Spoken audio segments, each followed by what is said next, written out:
Yeah, y'all know what time it is. Welcome back to the AndParlay Podcast, presented to you by Basshead, sponsored by Wrong Way. I am your host, Michael Alln. Welcome back. Man, it's been a while since we kicked it in Parlay, man. What y'all been up to? Hopefully y'all been cool, relaxing, chilling, but getting to that bag. You know what I'm saying? Me, I'm cool. Can't complain. It's been really good. Got a chance to travel a little bit, you know, do my 1-2 here and there. Got a chance to stop through Cozumel, Mexico, Belize. Ah, man, Belize. Beautiful, man. The people there, amazing, beautiful people. Thank you so much to is it Belizeans? Correct me. Somebody in the comments, write and let me know what's the proper way, the proper term to address my Belize people, man. But it was a great time, man. I really appreciate it. Look, I'm not sure. Matter of fact, I know if you've been here before, you know this already. For those who don't know, this is the only place where you can politic, pop shit, and parlay. So let's jump right into it. You know we came here to do it, so let's get to it, all right? All right. Look, I hate having to open the podcast in this way. It's always a somber thing when we have to open this forum like this. But I'll also take enjoyment in making sure the flowers are given. So for those of you who don't know, we just recently lost Mr. Irv Gotti, the iconic hip hop executive, music producer, film and TV producer. I think he did TV, but film for sure, you know, with Tales and everything. Irv Gotti's responsible for acts like Ja Rule, Ashanti, Lloyd, Charlie Baltimore. The list goes on. Plus, he is the producer of my favorite Jay-Z record of all time, Can I Live? You see me stressed. Look, I keep one eye open like CBS. You see me stressed, right? Listen, man, he produced Can I Live? Can I Live? I mean, if he ain't iconic for nothing else, that record is amazing. For you, you know, for you youngins who ain't heard that record before, that's on Reasonable Doubt. Make sure you go back and do your homework. That's part of your homework, as a matter of fact. I need you to make sure you go down in the comments and just give me one fire line out the record. Leave it in the comments, man. Let me know you know what I mean? You did your research. You did your 1-2. But Irv Gotti, unfortunately, early last year, Irv Gotti did suffer a stroke. It was reported that he suffered a stroke. He also had been battling with diabetes and just trying to manage that whole thing. I think that's one of the reasons what led him to actually having the stroke. He lost a bunch of weight. And so there was a bunch of speculation about what was going on with him. And we all was hoping that, you know, he was on the road to a speedy recovery. His representatives came out and, you know, was like, hey, man, he's good. He's at home with his family. He's chilling. And so, you know, we were hoping that that's the case. And the next thing you know, we get the news out of nowhere that Irv Gotti had passed on. And it's a sad day, man. It's a sad day to lose such an iconic figure. You know, the upside to it is that he was with from what I understand, he was with his family. Don't quote me on that. From what I understand, he's with his family. You know, Irv Gotti made a lot of money in his business. You know, he made a lot of history. He changed the game in many great ways. He also had sold, I think, 50% of his catalog, either last year or the year before. And they say it's estimated the value at what he sold it for was about 300 M. So that's a blessing because he leaves his family with not only his legacy, but, you know, some things that that let them continue the legacy on. You know what I'm saying? Some money that'd be straight, to be stable. And you know, that's beautiful. That's all, you know, for us men, you know, for us grown men out here, that's all we want to do is be able to leave a legacy and leave a nest egg behind so our family can be okay, man. And I would say salute to you, Mr. Irv Gotti. Job well done. You know what I'm saying? Job well done. None of us is perfect. You know, people got their things that they say about Irv and his business, you know what I'm saying, and his ways and X, Y, Z. But when you recognize that people aren't perfect and everybody has flaws, especially as we are humans, you also have to look at the good deeds and look at the lives that he changed, the families that he's fed based off of, you know, his talent, his ear, his eye, his vision. vision is super important, man. Vision is the execution, the subsequent execution of things. You know what I'm saying? Seeing it all the way through to the end. And he was like, he's responsible for DMX, and he told a story, about even Jay. Everybody doubted X. They doubted X. They doubted Irv for even wanting to deal with X. At this time, we was dealing with the shiny suits. Everybody was, what I'm saying, they was following behind homie dancing and all that. And they was like, yo, ain't no room for this guy who just comes on the mic and, you know what I mean? And he proved them wrong. He proved them wrong. The game was changing. The music business, things run their course. Honestly, you know what I mean? You can only do you only do things so many times. Everything runs in a rotation. Anything that was hot back in the day is going to be hot today. It's going to go through a cycle. And I think that at that time, the shiny suits had kind of gone through their cycle in the streets. You know what I mean? DMX was speaking for the streets. You know what I'm saying? So when you hear that growl, the execs and even Jay, they had no idea that growl was going to connect to us the way it did. You know what I'm saying? And it did, bro. It really did. And it changed the game. I mean, X come out on that stage. He had so many layers to him. You know what I'm saying? Compared to like an onion, you keep pulling back those layers. He had so many layers to him. Yeah, he was the man who growled, but he's also the man who gave. You know what I'm saying? He might have been the man who stuck you up, you know what I'm saying? But he was the man who paid for everybody's, funeral in the hotels. His wife tells stories of him spending $150,000 a day to take care of people who with him. You know what I'm saying? So he had so many layers. He would say a prayer, then he would let you know that he'd pull a banger on you if he had to. And I think that many layers and seeing a person with that many layers, everybody don't have the vision to understand that it's more of X out here than it may be if somebody dancing around in a shiny suit. You know what I mean? Everybody don't have access to the shiny suit, but everybody got access to the little pit bull. You know what I mean? In the hood, they run rampant. You know what I'm saying? And so I just give that story to think about Irv Gotti's vision and being able to see it and not just see it with its mind's eye, but see it through to the point where DMX is one of the greatest, ever. And for that reason, upon other multiple reasons, Irv Gotti, man, one of the greatest music execs, one of the greatest producers, one of the most iconic ever, man. And we really do appreciate you, Irv. His wife, she took moment, to address the public. And she says, Irv, you will be greatly missed. I can't believe I'm saying that, with a heartbroken emoji. And I can, my condolences go out to her. I can only imagine, you know what I'm saying? Married, divorced, great friends, and so many life lessons. Everything we've been through, good and bad, has molded me into the woman I am today. God never wastes anything. He uses everything for his ultimate glory. Irv, the icon. You ignited the music industry with your presence, vision, and talent. You shattered records and did it all on your own terms. You had a truly big heart. You fought long and hard. Now you're resting. Know that we raised 3 beautiful, compassionate young adults, and I'm honored that God chose us to be their parents. It brought me joy to see them take such great care of you. Rest well. I love you, my friend. Beautiful, beautiful words, man. Beautiful words, man. Infinite love and peace goes out to the Lorenzo family, to everybody who loved Irv Gotti, everybody who got a chance to soak up the vibes of Irv Gotti.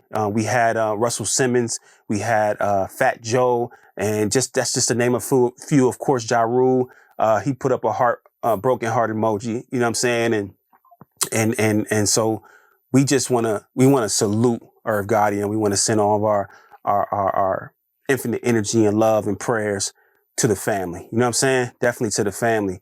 Now, when you're such an icon, just like there's good that comes, people come to shower you and lift your name up, there's always going to be some people that's going to do what they do. And everybody know this guy, Mr. 50 Cent, Curtis Jackson, unfortunately, man, Curtis put up a post and he said something to the effects of smoking on that Gotti pack. Nah, for real. And it was something to the effect of nah, for real. I missed that last little part. But anyway, the point was he made a joke or a dig at the fact that he was smoking on the Gotti pack. And the fans didn't appreciate it. You know what I'm saying? The fans didn't appreciate it. I mean, there were some fans in there who understood it. I mean, you got to understand that 50 Cent and Murder Inc., Ja Rule, Irv Gotti, they have a long-standing beef. We just got to call it what it is, a beef. There's rumors that there was, people getting stabbed. There was some guns. There was like some, attempts on 50's life. And so if anybody know anything about 50, they know, you cross him one time, that's all it takes. And so he never letting it go. You know what I'm saying? He's never letting it go. So, whereas though, in death, we would want to just kind of just be silent and let it ride. 50 like, nah, I ain't with none of that. You know what I'm saying? I'm not with none of that. And so, he made his post. And when he made his post, one of Irv Gotti's great friends, Mr. Supreme, a New York legend, his son took to the internet and he had something to say. Check this out. Let me get you right. And if I said I was smoking on your mother and your grandfather pack, niggas would be telling me I'm wrong, right? If I said I was smoking on your mother, right, I'll be wrong, right? Fucking clown ass nigga, man. Nigga's a clown, man. And y'all love this nigga, bro. This nigga's a clown, bro. If I said I was smoking on your mother and your grandfather, nigga, I'll be wrong, right? There you go. You know what I mean? He has something to say. Apparently for the past like 6-7 years, he's been having something to say. Anytime 50 make a move, Supreme son right there. You know what I'm saying? He right there. He on his heels. He not letting nothing slide. Excuse me. He not letting nothing slide. And he ain't let this slide. You know what I'm saying? Speaking on the behalf of the Lorenzo family. And just to have that quote complete, 50 said, I'm smoking on that Gotti pack. Nah, God bless him. And then he put a LOL at the end. So the young man says what he says. And that response that he had is kind of like expected, especially if you've been following the fact that, Supreme's son has been speaking on his behalf. But the plot twist is crazy because Supreme himself decided to speak about his son jumping out there and saying what he said. So let me get you that right now. Check this out. Due to recent events, the elevation to a place of peace and rest for my brother and friend, Irv Gotti, and the buffoonish display of my son, Kyle Robinson, I am forced to make a public statement in defense of Irv and his family. I do not indulge in idle chit-chat. When I speak, I have something to say. Kyle Robinson does not speak for Irv or Irv's family, nor does he speak for me or my nephew, Gerald Prince Miller. I was disgusted when I heard about the things he said as far as representing Irv's family. I regret having to take these steps, exposing his lies and fraud. But as a man, you call out those who make inappropriate or false statements. No one gets a pass. I would not be who I am if I favored him simply because he's my son. He is my son, and I love him. But I will never condone or associate with his conduct and behavior on the internet. I let him know men don't argue and beef behind a mic on the internet. Real men move in silence. He had a choice, me or the net. He made his choice. And until he forsakes the clown show, which is the internet, I will never speak or associate with him, especially when he makes veiled threats talking about we. Who is we? Prince and myself do not promote threats of violence. We different. We are masters of self-defense. If you ain't talking about positivity or growth and goals, keep your mouth shut. That goes for everybody. Rest in peace, little bro. And mourn in peace, the entire Lorenzo family. If a person refuses to learn, leave that person alone. I gotta go. I mean, listen, I don't know Preem, but shout out to him because it's not a lot of OGs acting like OGs these days. You know what I'm saying? Who really standing on some real business, who really speaking to what the ethics and conduct of what a man's supposed to be. So when you hear him step up and say, you know, we don't make idle threats. You know what I'm saying? When I speak with a purpose. When I say something, I got something to say, right? These are just principles of manhood. You know what I'm saying? We don't issue idle threats. We don't just, you know, if it's a man, we move in silence, right? When we gonna do what we gonna do, we gonna execute and do what we gonna do. We don't need to put it all over the internet. We don't need to have people in the comments. It don't have to be a whole bunch of likes in order for it to be valid. If it's that, it's that. We don't need to put it on the internet. So when he's speaking to his son and he letting him know, like, you know, I told you, I've been telling you for the longest, stop this.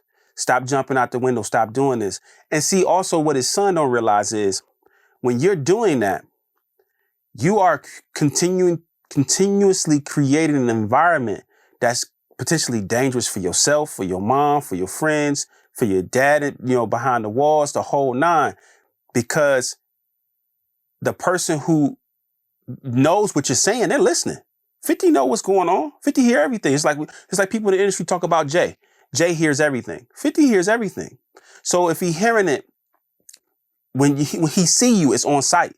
If somebody he knows see you, it's on site. Because these are threats. You know what I'm saying? And so with his father's saying, yo, we're not doing that. We're not jacking that. We're not promoting no violence. We're not jacking none of that. We don't mess with dude. Dude know we don't mess with him, but we ain't got to keep this thing brewing. And you don't even know, you know, what changes his father's made behind the walls. You know what I'm saying? He really could have made some changes where he like, you know what? I ain't really on that. But the thing about being a man and manhood is don't nobody know. Shouldn't nobody know. If I'm about to make a move, it ain't for everybody. It's not for public consumption. It's between me and that person. What I'm going to do, I'm going to get to it and get to it. So I salute Preem for standing on business and being a man about it. And, you know, publicly, you know, giving his son a spanking, you know what I'm saying? And his son responded back. I'm not going to play the video here, but he responded back and, you know, he issued an apology to his mother, to his father, to his uncles and, you know, and the whole nine, you know, for his conduct. And he admitted that he was looking for attention. And so what we see a lot of times in this business, or what we've been seeing a lot of times, period, is when you have a notorious father or a rich father, someone who's well known, the son always feels like he has to kind of uphold his father's legacy, which he should. Young men should uphold their father's legacy, but they always gravitate to the most toxic parts of the legacy, right? The machismo, the vibrato, right? We standing on business. You know how we get out, and you heard Preem say, who was we? We ain't say none of this. You said this. See what I'm saying? Stand on your own too. Don't put we in it. You know what I mean? And so we see a lot of these guys, these sons of these notorious figures, they more brolic than the dads. They talking heavier than the dads talk, than the people who actually put the work in, than the people who actually earned the moniker. You know what I'm saying? Whatever the moniker is behind their name. You know what I'm saying? They actually put the work in for that. They earn that prestige. You know what I'm saying? They earn that power that comes with it. And you the son. You know what I'm saying? Like, I ain't trying to diminish you, but you didn't put that work in. So why are you talking heavy? Why are you talking like that? Why are you walking around with the S on your chest? Like, nah, most of these guys who are notorious, they made sure that you had lives where you didn't have to do the things that they had to do, but you talking like you done more than what they did. So again, man, I salute Preem. Again, don't know the brother, but I salute him for standing on man business, teaching his son a lesson because his son wanted to take it to the public. So he decided to take that ass whooping to the public. You know what I'm saying? He took that ass whooping to the public. So, but just round it back out, man. Rest well to Irv Gotti. Peace and light and love, infinite love to his family. Irv, your legacy will live on. Your music is going to live on. Like, man, salute. Can I live?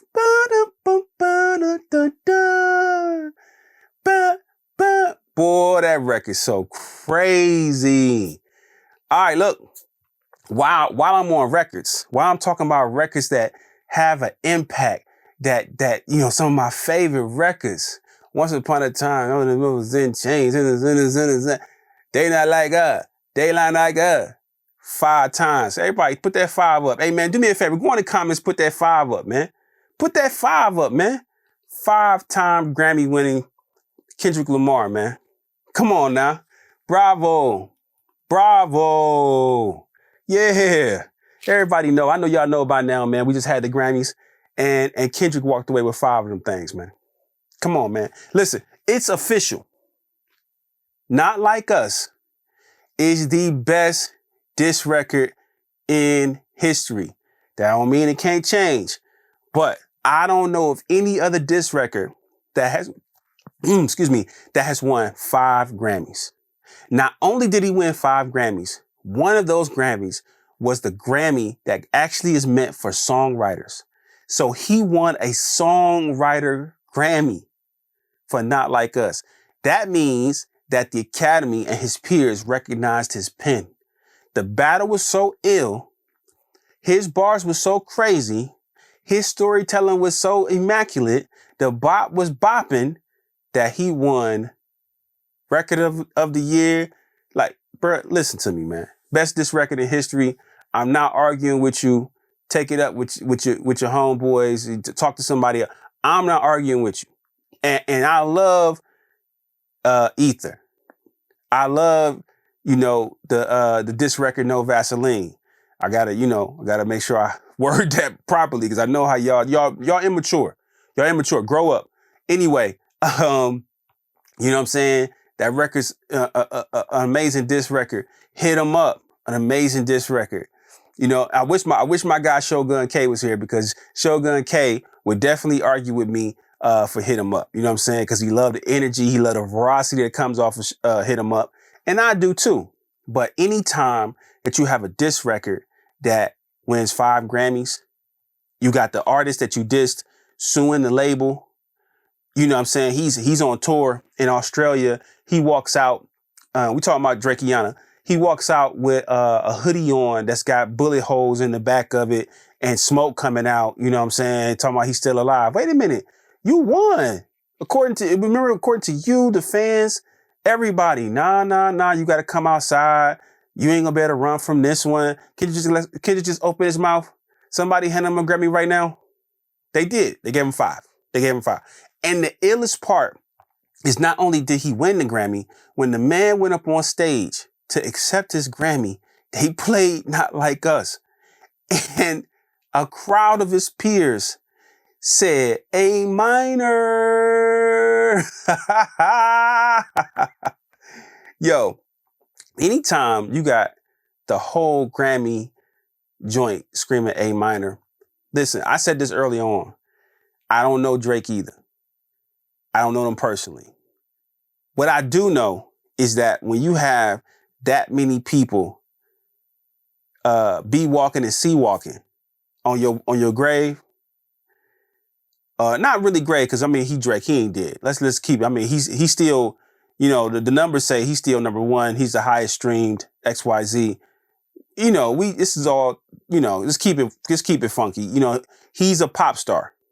And you can't just get rid of a pop star like that. And he was so high up on the mountain that even if he fell down, he ain't nowhere near the bottom. You know what I'm saying? He was at the top. So even if he fell down, he did not hit the bottom. And he's not going to hit the bottom anytime soon. So we got to put some respect on your name. As far as hip hop goes, you jumped up. You've been off that rush more. You ain't even on that the Mount Rushmore. Now we ain't even talking about that. Like hip hop, we have to. We see you later. You feel me? But he walks out and he got this smoke coming out of it.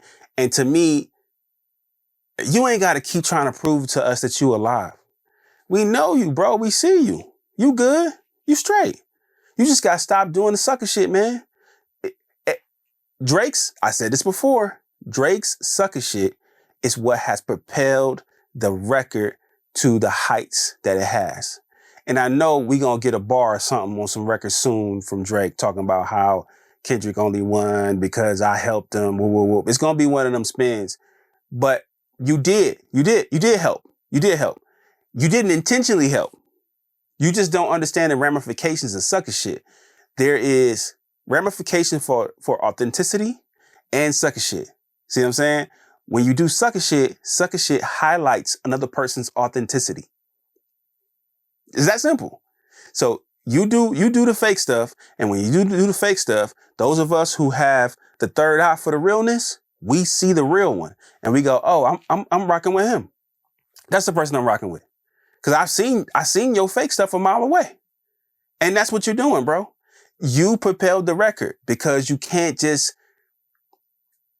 they say Michael Jordan couldn't take a loss. They say Kobe Bryant couldn't take a loss. And I respect that to a degree. I get where that's coming from because you got that dog in you. You know what I'm saying? When you got that dog in you, you're not just taking the loss sitting down. But see, the way that they would handle the losses, they would go to practice. They would yell at the whole team, "Nah, let's get back in practice so that the next game we played, we gonna make whoever this team is, we gonna make them pay for the fact that we lost against them."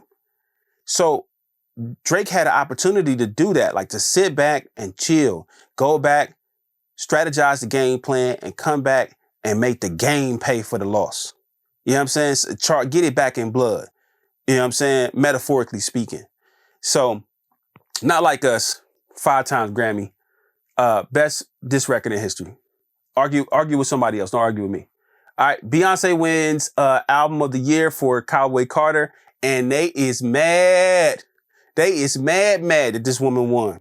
Listen, Beyonce, you've been snubbed so many times. I don't even care because they talking like, yo, she didn't deserve this for the country record. Woo, woo, woo. Y'all just mad, bro. First of all, country music is a black genre. It is an African-American genre. We created the instruments. We created the vibe.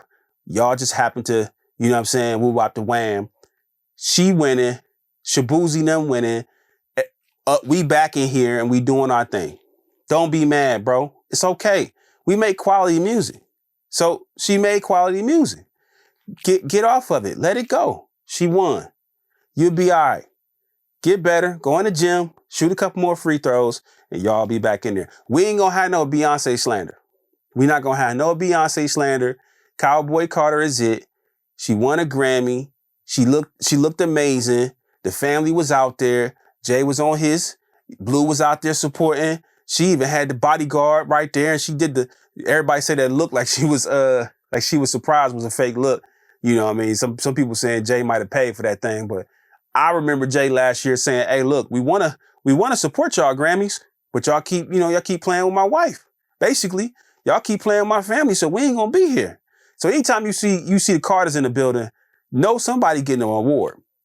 Somebody getting it. I don't think he paid for it, but I think his muscle, you know what I mean? You got to do what you got to do. Shout out to Beyonce. Chris Brown, R&B Album of the Year. Well deserved. Another person they just keep shunning. We know Chris Brown went through what he went through. We know he had a situation with Rihanna, but man, it's been so long. Rihanna's over it. She forgave him. I really wish y'all get off my man heels, bro. Get off of his heels, bro. He's a great artist. He should have been doing that tribute, not Janelle Monáe. No disrespect to the queen, but not Janelle Monáe. She shouldn't have been doing that, bro. It should have been Chris Brown. Y'all played with him last year, or was it last Grammys? Y'all played with him, and he said, "Don't call me no more," because y'all faked him out, and that was. So stop playing with Chris. Salute to Chris on the R&B album. He was up against some stiff competition. Shout out to him. And what I'm covering, last but not least, we got Doechii wins Best New Artist for Alligator Bites Never Heal. Listen, bravo to Doechii. You deserve it. You deserve it. I'm appreciative that you are a part of the wave of bringing this thing back full circle. You know what I'm saying? She won. Yeah, she's played the game too. You know what I'm saying? She done popped up at all the interviews. You know, she put that shit on. She took some of that shit off. You know what I mean? She working the angles and this is and that, but she's also bringing lyricism. She's also bringing a hell of energy and performance. Her performance on the Grammys was crazy. You know, her Tiny Desk appearance, everybody were raving about it. You know, every time she steps on one of the late night shows, it's a vibe. So she's really, and she did it off of raps. You know what I'm saying? Raps that are inspired by, you know, the traditional old school vibe of what we do. And I think that it is a signifier that we're returning and appreciating the roots of hip hop. When you see a Doechii win, when you see a Big Mike win, you know what I'm saying? Like, excuse me, not Big Mike, Killer Mike. When you see a Killer Mike win, like he won last Grammys, when you see this stuff starting to happen, of course we got Kendrick. I think he's over 17 times Grammy, you know, winning. You know, we got J. Cole and, you know, but we're starting to see more of the younger crowd. And so to see Doechii in the, you know, spearhead and being one of the spearheads for that is amazing. Dark skin. We love to see Chocolate up on the stage. Salute to that. You know what I'm saying? Being one of 3 women to ever win that award, in good company with Miss Lauryn Hill and Cardi B. Shout out to Doechii. Real simple. Nothing, you know what I mean? We ain't got to put that much. It is what it is. If y'all mad about that, get over it. It's Black History Month. Ooh, we history. You know what I'm saying? Period, point blank. Look, look. When I came back from Belize, I was fine, right? As soon as you come back and you get around your children, you know, especially when if your kids go to school, whenever your kids go to school, you're going to be sick because they going to go back and come back and touch stuff. So I need to take a little sip of this tea, man, and, you know, get through this little, you know what I mean? Pardon me. This that Breathe Easy tea with some cinnamon. I put 2 packs in there. I ain't going to give you the whole thing, but, you know, take you some honey and some honey lemon lozenges and throw it in your tea. Thank me. That's an early put on. I just put you onto a vibe. Thank me later. At the Grammys, Kanye bum rushed the carpet. He brought his girl out. She dropped the mink. She let the whole, you know, she let the titties out. She let the whole thing pop out. Nothing left to the imagination.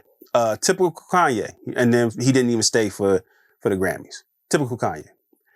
Here we go again in Kanye fashion. Kanye has just recently went on a rant. I'm not going to cover everything that Kanye said because I'm going to be quite frank and honest with you. It's exhausting. You know what I'm saying? The homie Kevin on stage said that Kanye's giving that, go ahead, man. He giving that go ahead energy. And that's what it is. Like, to the point now where he's done went and had so many rants that we like, oh, go ahead, man. This cool. You know what I mean? We ain't paying it no attention. But he been going ham. He dissed Virgil. Of course, he's still throwing shots at the Jewish people. He's dissing hip hop. He said he don't like rappers. He said he up 2.77 billion and counting. He doubled down again and dissed Virgil, dissed Travis Scott. He's bigging up Drake.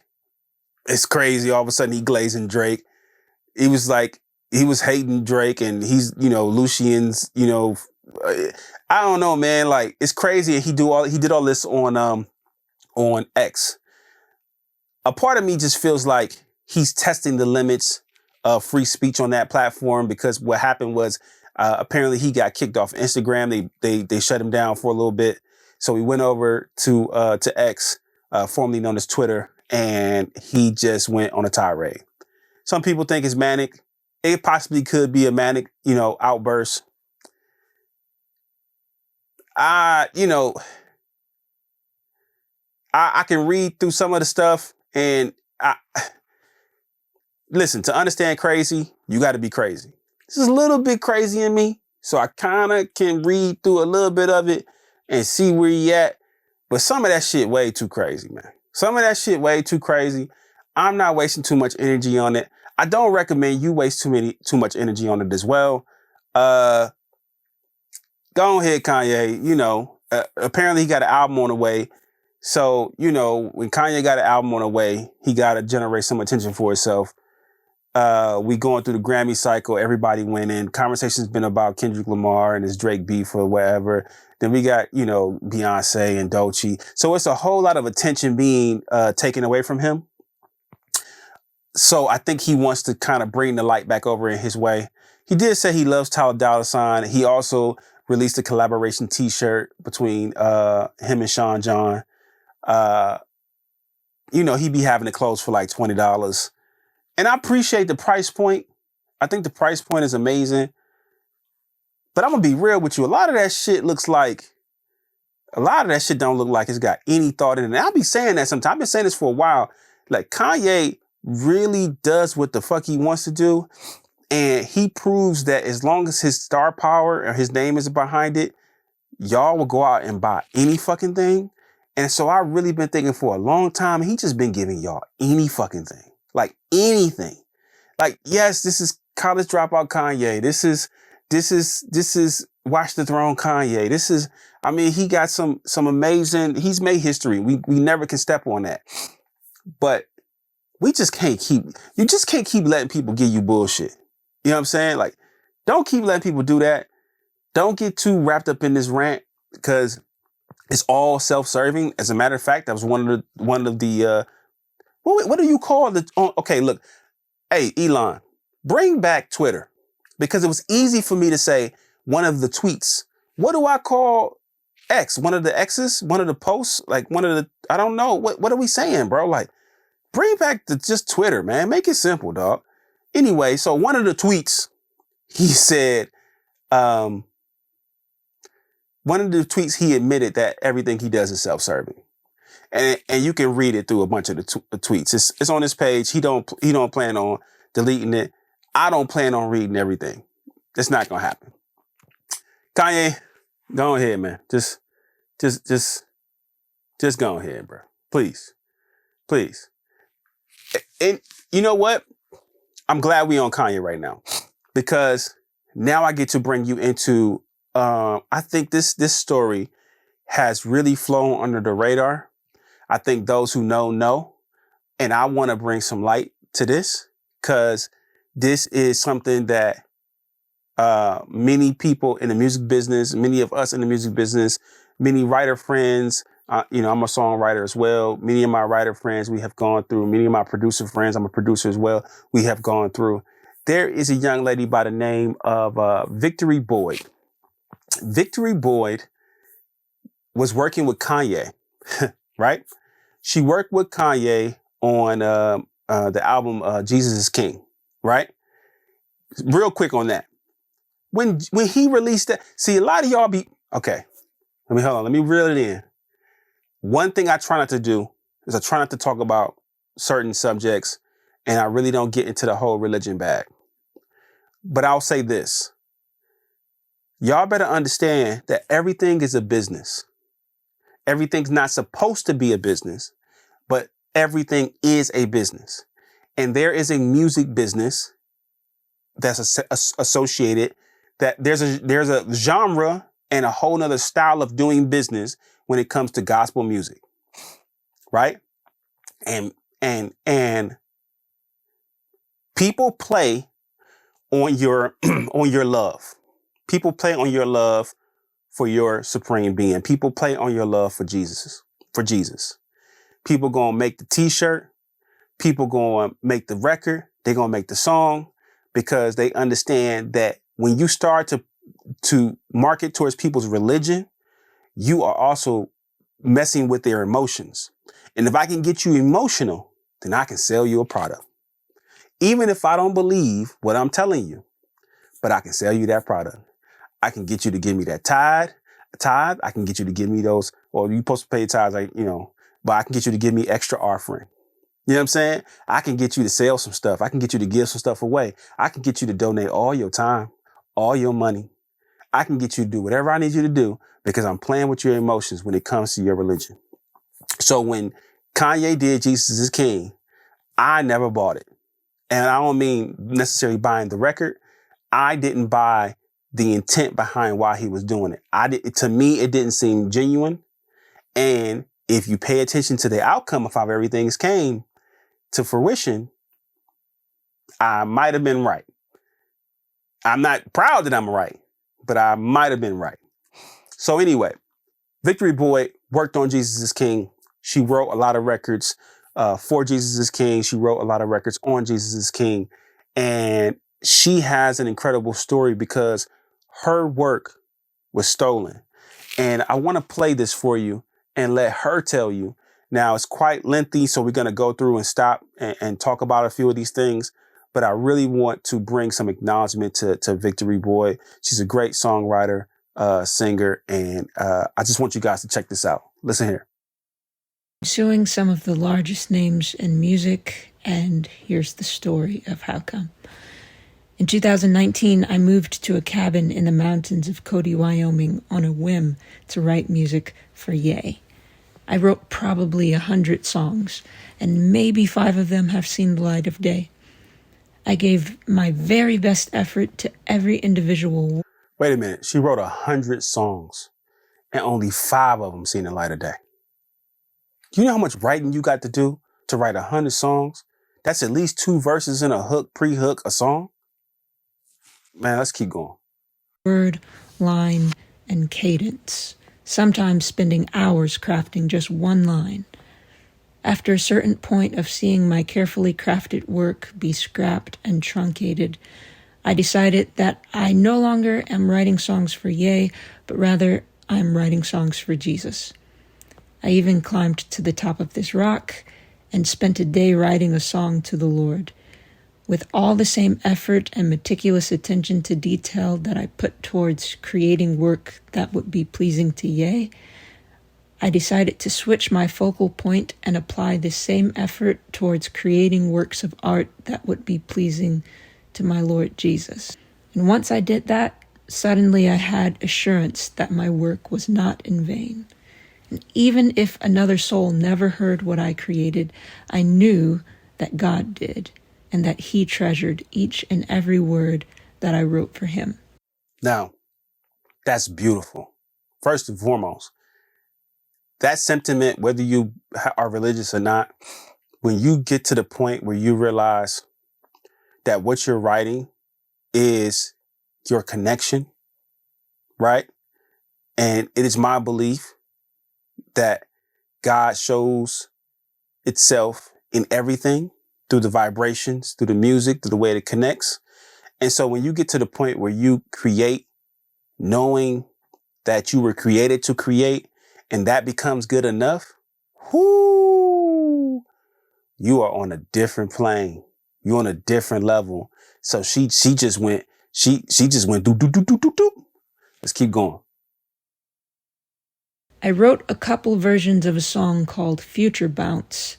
The intention was that this song describes a house party in heaven. When we all make it to heaven, we're going to be doing this dance called the Future Bounce. That was the original idea. Anyways, in November 2019, which was 1 month after finishing and releasing the hit album Jesus is King, of which I wrote lyrics for several of the songs, Ye wanted to immediately create more gospel music, and so I got back to work. I happened to film myself recording a snippet of this version of Future Bounce. Do you like the way it sounds? Hear the bass playing so loud. Faith in Jesus, I'm sold out. Miracles wash away the doubts. Drumline drops, do you like the way it sounds? Heaven raining down, pouring all over the crowd. All my sins I renounce, 'cause I'm gonna see the future of the bounce. Hear the trumpets playing loud. Faith in Jesus, I'm sold out. Miracles wash all away the doubts. He can show up unannounced. Do you like the way it sounds? It was this later version, however, that I created that Travis Scott stole.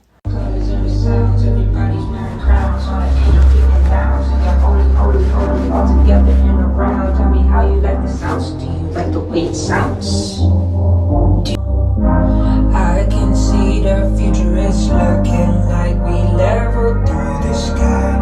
I can't wait to live in glory of eternal paradise. Won't you wash my sins and write my name inside the book of life? Might as well turn up now. He gon' pop up unannounced. Till the trumpets, do you like the way it sounds? Yo. When you go from the, see, this is the part I love about creating. And I create by myself. Well, I try to be by myself because the first version of what you heard was rough. She wasn't sure. You know what I mean? It was the skeleton was there. Wasn't no meat on it yet. You know what I'm saying? But that's what you need. You need that moment, that time where you kind of getting that skeleton together and you don't need judgment. You know what I mean? Because most time people who don't create music, they don't understand that rough. It's like, I used to have locks. I used to have locks down the hair, right? And when you start your locks, from the beginning, you go through this budding phase and it looks really crazy. It looks really weird. And most people can't go through that phase.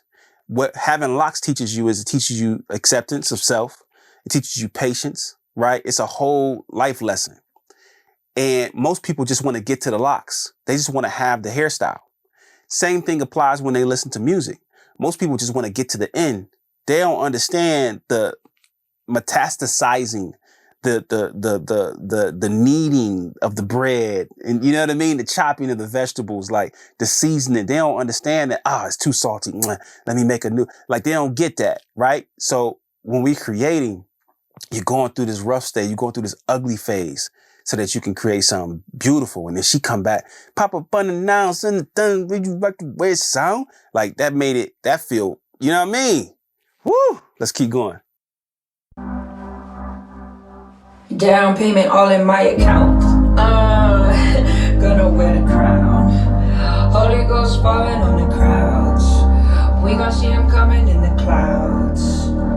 Do you like the way it sounds? Choir singing so loud. Faith in Jesus, I'm sold out.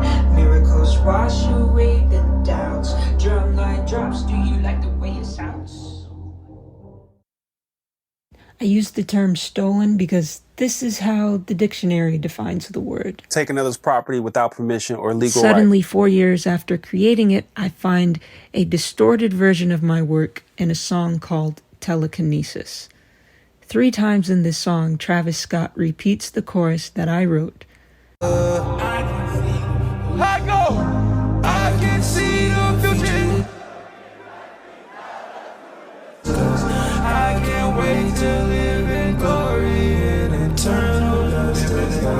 Won't you take the wheel and I recline in our sisters. Might as well turn up now. You can pop up unannounced to the trumpets. Do you like the way it sounds? Not once did anyone ask me or consider to inquire of my participation in this song. My answer would have been no. I wrote this song for God, and to the extent that Ye was working for God, I was working for Ye. She said no. And when you hear the Travis Scott, bro, it's a clean, clear rip. No question about it. That's the melody, right? That's the words, the whole nine, right? Melody is copyrightable. Words, copyrightable. Can't copyright chords. Certain little things you can't copyright. But the things you can claim, that's it right there. And her conviction is real. Like, she's like, look, I didn't write this record for it to be secular. You know what I'm saying? For those who don't know, secular means worldly music. You know what I'm saying? She didn't write it for it to be secular. Her intent was to give praise to Jesus. And because Kanye was giving praise, then she was working for Kanye. You know what I'm saying? Wow. Let's keep going. Travis, on the other hand, never had this intent, which you can see when you read the lyrics to Telekinesis. I never would have consented to being associated and to help make a hit song that spreads this message.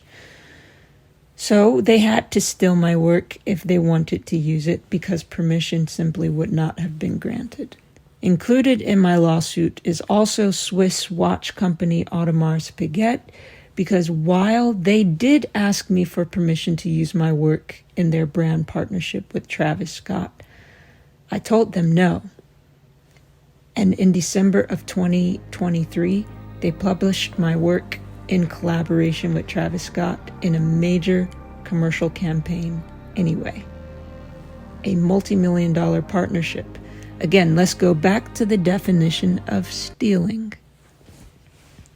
So now we have all these layers of violations against me from multi-billion-dollar institutions. I said it before and I'll say it again. The story of David and Goliath repeats itself.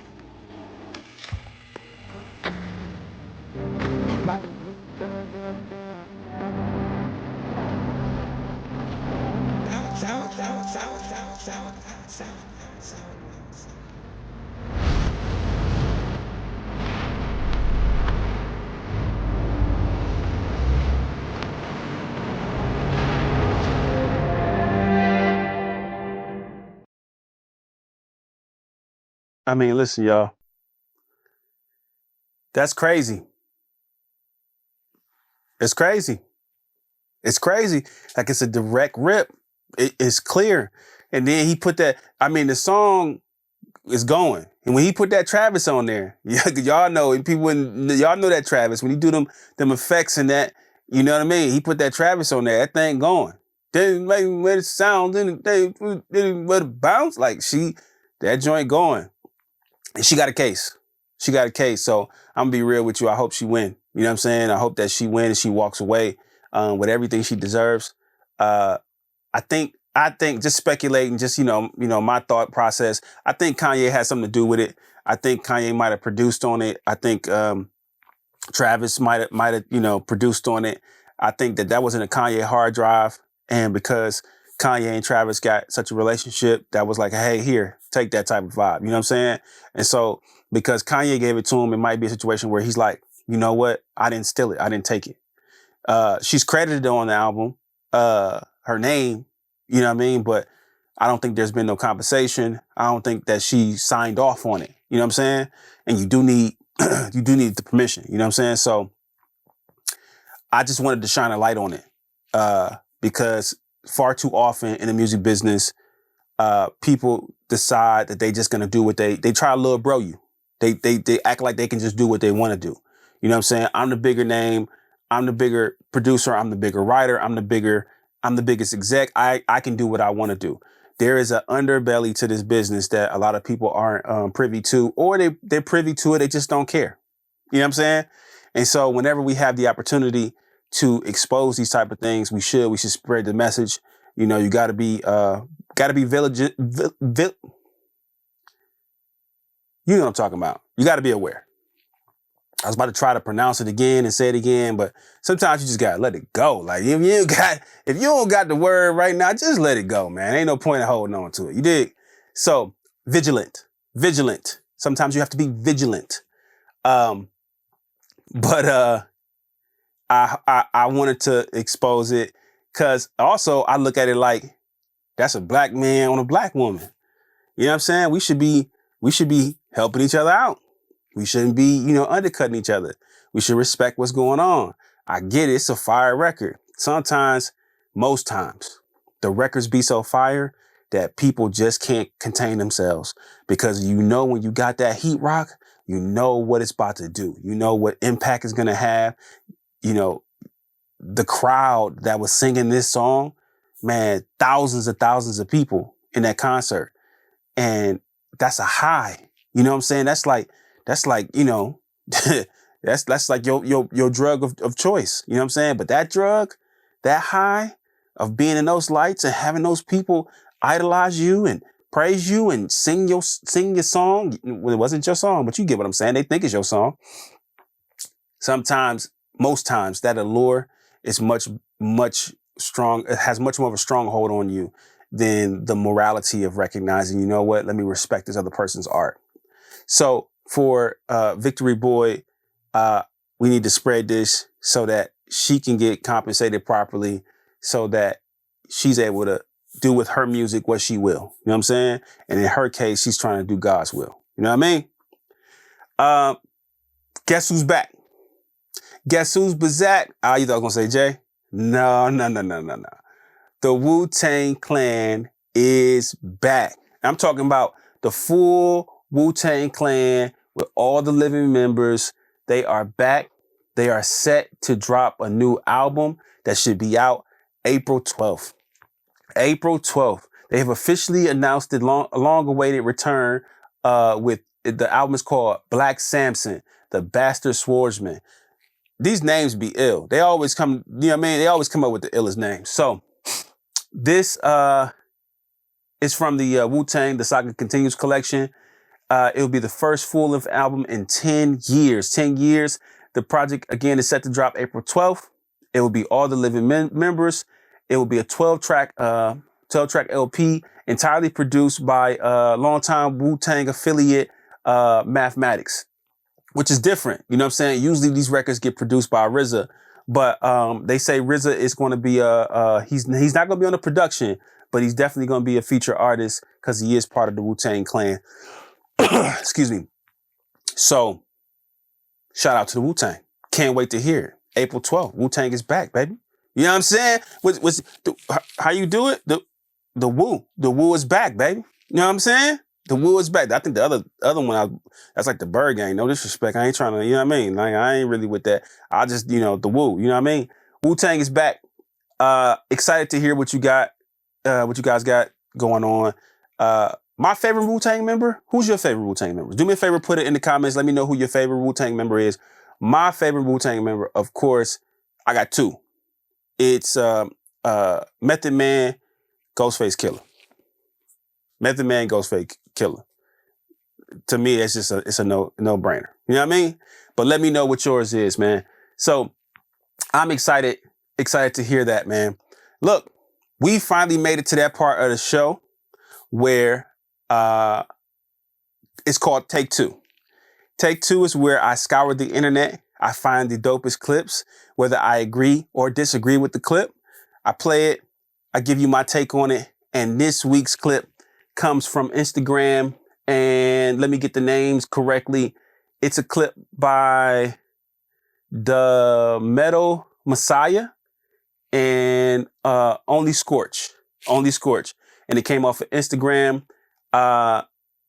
Check this out. About music, man, I'm talking about everything under the sun other than music. The views, the streams, but no one's not talking about the music. Like, is the music good? Yo, my man's got a new thing out. Yeah, it's done, and then they're gonna talk about numbers. That's why the scene's in the state as it is now. The music is just like it's secondary.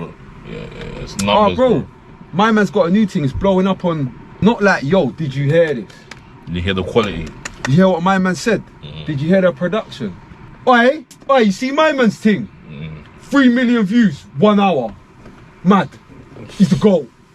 What are you on about? It's shit. And it's shit. What you on about? It's shit.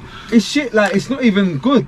Like, we're not even... It's a numbers game. You think man wasted all this money, all this time, gone through all these up and downs, for some dickhead to tell me whether my song is good or not from listening to it? Because of the numbers. When you lot start want to listen to music, I'm here. Like, when you want a fashion show, go over there. Listen, y'all already know where I stand. I'm not disagreeing with this. For those who couldn't understand, the accent and what he's saying is, we live in an age now where numbers trump art. Numbers trump the art, so people don't really listen to the music. Soon as you put out some dope music, most people don't listen to it until they see the numbers to see that enough people listen to it to see if it's worthy for them to listen to it. Right? And then they're going, oh, it must be fire because it had this many views, because it had this many streams. It's some records that's got tons of streams. That's pieces of like trash ass records. but that's my opinion, and maybe the opinion of this guy that they trash records. I know that trash marketed the right way with the right button push can seem like gold. I know it can seem like gold, but when we talk about the true art form of the thing, and we really listening to what people saying, and we really listening to the melodies, and we really listen to the lyrics, and we really listen to the instrumental, and we really listen to the mix quality and the master, and we're really looking at the whole scope of this art, because this is art. A lot of this shit is trash. Trash, trash, trash. And people are so consumed with vanity metrics. It is disgusting. It is disgusting. Like, let's get, like he said, if you want to get back to music, come holler at me. Then come over here. But if you want to keep talking about these vanity metrics and all this dumb, insignificant bullshit, stay over there. Stay over there. And I'm sure I speak, I'm an artist as well. You know what I'm saying? I make R&B music. I'm a producer. I'm a songwriter. So I'm speaking from the standpoint of actually being in this and doing this. Like, it's tiresome. You don't understand. I spoke earlier about going through that ugly phase before you get something beautiful when it comes to creating music. Do you know how much work it is to actually create the song, produce the song, record the song, mix and master the song, think about the rollout of the song, the the video, or in these day and age, you got shorts. You know what I mean? We're making vertical videos, but the music video, the marketing tools, the money that it takes, the microphones, that's if I'm a 100%er. So I got damn near every DAW. I got super expensive microphones, super expensive, speakers and MIDI keyboards and Ableton Push, and the amount of money, cords, cable. If you want some gold Mojave, what's the cable called? Start with an M. Anyway, cables is like $50, $60 for one XLR cable with the gold tips on it. Like, stop playing. Like, just memory cards from cameras. You know what I'm saying? Like, hard drives. You know what I'm saying? Like, cameras themselves. Like, this camera I'm on right now, this is a $3,000 camera. That's just the camera. We didn't even talk about the lens, right? The lens is another $1,000. So we just talking about $4,000 right there. In-ears, microphone, interface that it's going to, computer, MacBook, like the MacBook. Like, bro, it's a lot that people invest into this. A lot of time, a lot of money, a lot of effort for you dickheads to be like, it's only hot if it's got this many views and spins. Man, get the fuck out of here, bro. Appreciate the art, man. Like, get back to listening to music. Like, the game, and we can get into this too, Spotify creating these bundles and devaluing more. Everybody, all the major labels are making new deals with Spotify, and the artists aren't getting any more money. I can go into that later. You know what I'm saying? I could, break down some streams that I have, and I got, anyway, they're constantly taking from us, but they're using us. They're using artists, they're using creatives to create the leverage to be able to get the money. And the advent of streaming, and we've seen it go from, vinyl, 8-track vinyl, 45s to CDs, cassettes, cassettes to CDs, CDs to downloads, downloads to streams. Now people don't even own music. Listen, I'm not sure if you guys know, if you've thought about it this way. All of you out there with streaming accounts you are renting music. You do not own any music. If you stop paying for that, $10, $20 a month, whatever you're paying, you no longer have access to this music. That's crazy.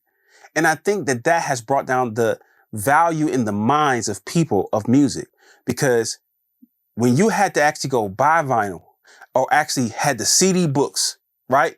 I ride around, I had the 8 or 10 disc changer. I had the Eddie Bauer Expedition sitting on 20. I had 22s at that time, with the 8 to 10 disc or 12 disc changer in that joint. And we got books. I used to have my books and slide them under the seats. You know what I'm saying? I got the hip hop. I had everything. Everything. You got to flip through that joint. You know what I'm saying? Pick what you want. Yeah, I had the disc changer in there, but shoot, if I want something new, I had to pop that. The value of that music, the value of buying that music, because I spent my money into it. I listened to that music all the time. You know, we knew those lyrics. We knew those beats. We knew it. Now, everything is so microwave. You listen to a song, and as soon as the person put a song out or put an album out, you ask them when the next. I put out my album, and I kid you not, when I put it out, I was asked, when is the next one? When's the next one coming? Like, bro, you ain't even sat and digested this. Look at most people. I see people on X Twitter talking about GNX, like GNX is old. Kendrick Lamar, GNX is not old. Like, record got to be out 2-3 years for me to call it old. You know what I'm saying? It's only been out a few months. That's not an old record. But to the microwave minds, that's old. And so we devalue it. So my man hit the nail on the head, man. You know, stop letting things be dominated by the algorithm and view counts and vanity metrics. Let's get back to appreciating music, appreciating people's art, because it takes a lot to do this, man. Being an artist is a superpower. You are a superhero. Everybody wishes they can do what you do. Not everybody can do it, especially when you do it at a high level. Listen, now we go to one of my favorite parts of this whole thing is put on. I'm not sure if I put y'all onto this before, but since it's one of the sponsors of the AndParlay Podcast, I'm going to put you on again. I'm putting you on this week to Wrong Way. Wrong Way USA, baby. You know what I'm saying? Wrong Way is an urban streetwear brand. The focus on Wrong Way, the premise of Wrong Way is our dreams, our way.